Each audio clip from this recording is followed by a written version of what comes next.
Mata Xiaoyan perlahan melihat pria parubaya itu. Haha, konvoy kami menemukanmu di rumputan yang sepi. Awalnya kami berpikir bahwa kamu wassalam setelah melihat cedera di sekujur tubuhmu. Tanpa diduga, kamu bisa bangun. Pria parubaya itu tersenyum kepada Xiaoyan dan berkata, "Aku dipanggil Hancong dari klan Han dari kota Tianbei. Kali ini, saya kebetulan mempunyai misi membuat konvoy melewati gurun yang sepi ini. Saat itulah kami akhirnya menemukanmu. Harus dikatakan bahwa kamu benar-benar beruntung. Sering ada bencana terkait serigala di padang pasir. Semua binatang buas di sini terlalu ganas dan haus darah. Bahkan dosi yang normal menjadi target empuk mereka dan banyak ahli telah dimakan oleh mereka. Jika mereka menemukanmu, kemungkinan kamu akan wassalam di tempat itu."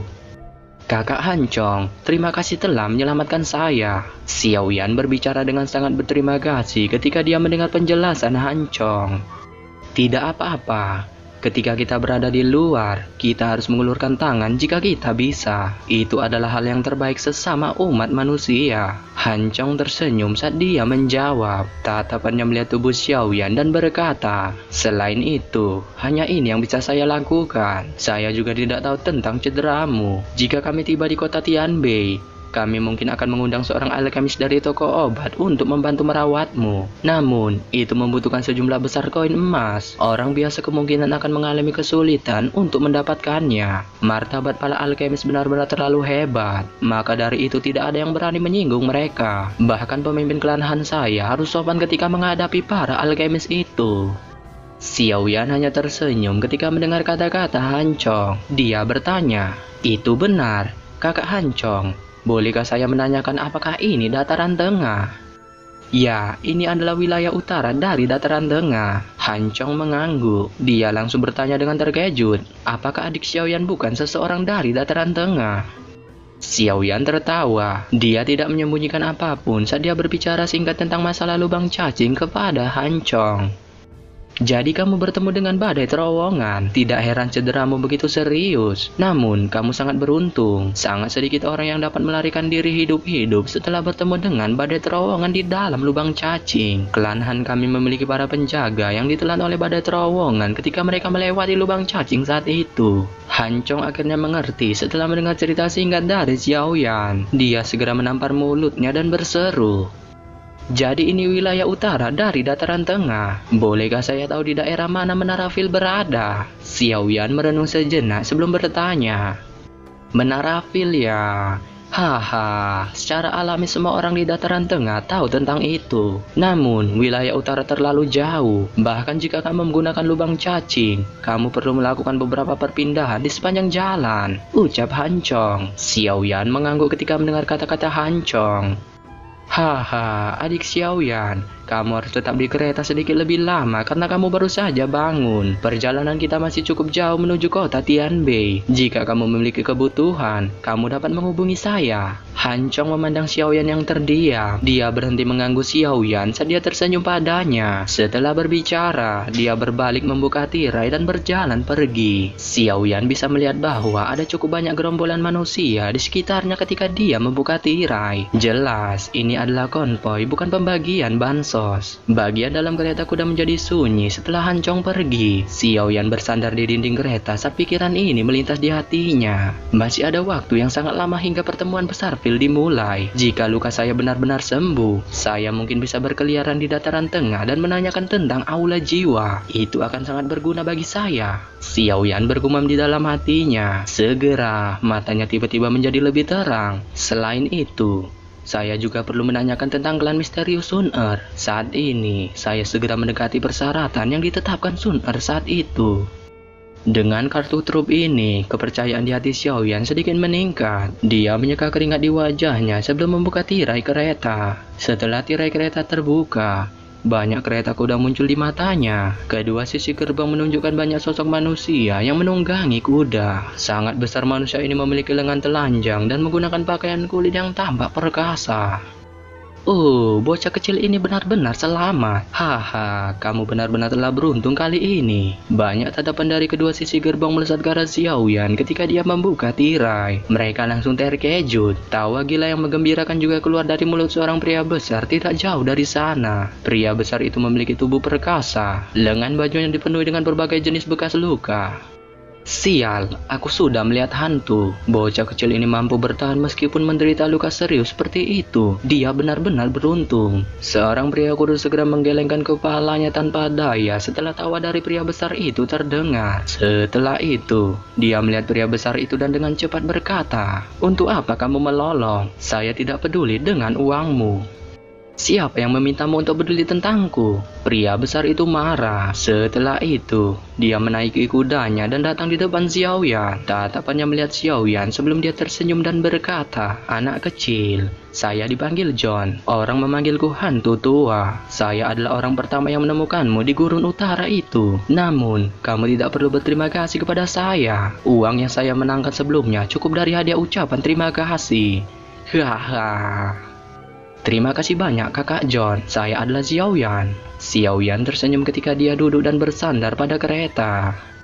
"Hahaha, karena kamu memanggilku kakak, aku akan melindungimu sepanjang perjalanan ini. Namun, adik kecil Xiaoyan, tubuhmu ini benar-benar masih lemah. Kamu harus giat berlatih. Jika kamu tidak memiliki kekuatan di dataran tengah, kamu akan dipandang rendah oleh orang lain." Tindakan Xiaoyan menyebut John dengan sebutan kakak sepertinya telah membuatnya sangat bahagia. Setelah itu, dia melirik tubuh Xiaoyan sambil berbicara. Xiaoyan tersenyum ketika dia mendengar kata-kata John.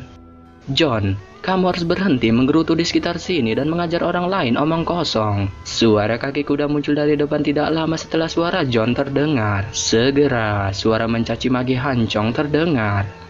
"Hehe, aku mengatakan sesuatu yang benar." John tertawa dan menjawab setelah melihat Hancong. Hancong mengabaikan kata-kata John. Pandangannya beralih ke arah Xiaoyan dan tanpa sadar tersenyum ketika dia berkata, "Bagus, adik Xiaoyan, meskipun kamu menderita luka serius seperti itu, kamu sebenarnya dapat berjalan setelah 2 hari." Xiaoyan tersenyum ketika mendengar kata-kata Hancong. Dia berkata, "Aku memiliki kehidupan yang kuat."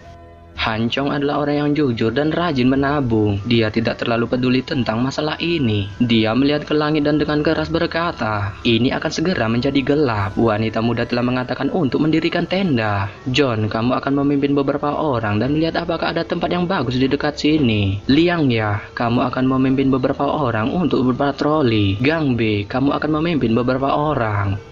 Jelas, Hancong memiliki posisi yang cukup tinggi dalam konvoi ini. Banyak perintah dikeluarkan dari muncungnya tanpa ada yang merasa keberatan. Mereka semua mengucapkan, "Ya Pak," dengan cara yang aneh sebelum membawa pasukan mereka pergi. Hancong menghela napas lega setelah memberikan perintah. Dia tersenyum dan bertanya kepada Xiaoyan, "Bisakah kamu berjalan?" Xiaoyan mengangguk ketika mendengar kata-kata Hancong. Dia melompat turun dari kereta kuda. Meskipun langkah kakinya terhuyung-huyung, dia masih berhasil menstabilkan tubuhnya. Melihat ini, Hancong tertawa ketika dia berkata, "Sepertinya kamu masih perlu memulihkan diri. Setelah menderita cedera serius seperti itu, sangat sulit bagimu untuk pulih sepenuhnya. Jika ada gejala yang tersisa, kemungkinan latihanmu di masa depan akan menyusahkanmu." Xiaoyan tersenyum dan mengisyaratkan agar Hancong tidak perlu khawatir tentangnya. Hancong berhenti mengatakan apa-apa lagi setelah melihat bahwa Xiaoyan sehat walafiat. Dia diam-diam menghela napas dan berbalik untuk bersiap mengumpulkan orang-orang untuk mendirikan tenda. Konvoi ini cukup kompak. Dalam waktu kurang dari setengah jam, banyak tenda putih muncul di sebuah bukit kecil. Ada juga pagar yang mengelilingi tenda dan banyak bubuk obat penangkal serangga beracun berserakan di luar pagar. Xiaoyan tidak melakukan banyak pekerjaan karena kondisi tubuhnya yang lelah. Dia secara acak berjalan ke suatu tempat di camp sebelum duduk. Pandangannya perlahan melihat sekelilingnya. Menurut apa yang Hancong katakan, konvoi ini memiliki penjaga klan dari beberapa klan Hanbei dari kota Tianbei. Kekuatan konvoi ini sebagian besar di kelas Dowling. Mereka mirip dengan Hancong. Tentu saja, pemilik aura terkuat secara alami tidak akan dilewatkan oleh Xiaoyan. Saat dia memikirkan ini, tatapan Xiaoyan tanpa sadar terlempar ke arah satu gerbong di antara banyak gerbong. Gerbong itu jelas jauh lebih mewah dibandingkan yang lain. Bahkan ada aroma tenang yang muncul di gerbong itu. Krek krek krek krek krek.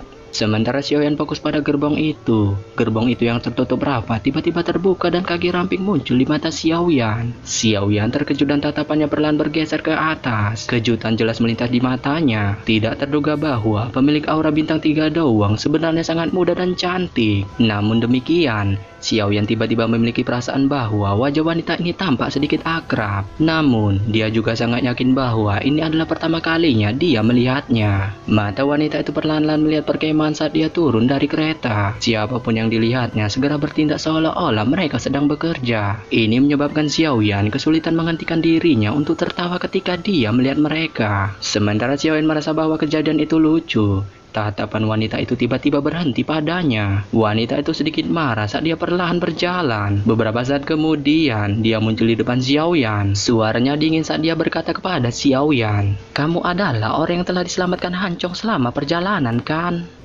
Ya, Xiaoyan mengangguk. Dia ingin berdiri dan memberi salam, tetapi kelelahan di dalam tubuhnya menyebabkan dia tertawa. Tubuhnya bergetar sebelum akhirnya dia duduk kembali. Wanita itu terkejut ketika dia melihat Xiaoyan dalam kondisi yang begitu lemah. Dia berbicara, "Ada aturan dalam konvoi klan Han saya. Konvoi tidak mendukung orang yang tidak melakukan apa-apa. Karena kamu terluka, saya tidak akan mengatakan apa-apa lagi. Namun, saya harap kamu tidak akan duduk dan tidak melakukan apapun walaupun kamu hanya punya kekuatan untuk memasang pagar. Apakah kamu mengerti?" Xiaoyan mengangguk ketika mendengar kata-kata wanita muda itu.